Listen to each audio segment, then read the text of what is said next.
Please listen carefully.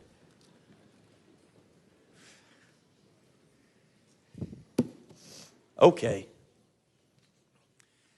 I got a little note here. And so this morning when I made it, I couldn't figure out if it was the Lord or Loran. So in the first service, I acted on the note. You decide if it's the Lord or Loran.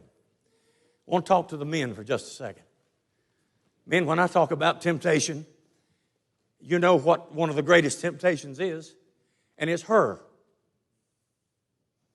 You can't walk out of this building, you can't go anywhere in public and not see flesh, nudity, seductresses, dressing to appeal, dressing to look good. You know what I'm talking about. And short and low, and here are men who want to live right. Men that want to be holy. They got nowhere to turn because in a 360-degree circle, it's everywhere. But the problem is that they have to see it in church.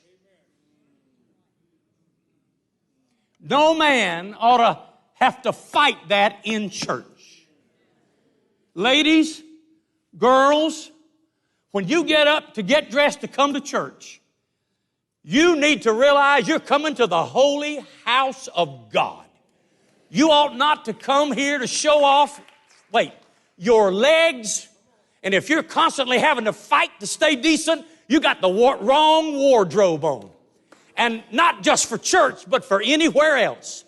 Now, I am not mad. I'm just trying to tell you the truth. You need to change wardrobes. This is not a place to find a date. This is not a place to find a new husband. This is a place where you come in and the Spirit of God fills it, and Jesus is here, and His holiness is here, and you ought not to be the cause for a man having to fight his flesh in a service.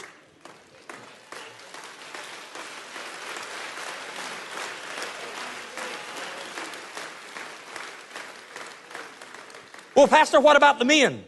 I've had no complaints about a man whose britches legs were too short.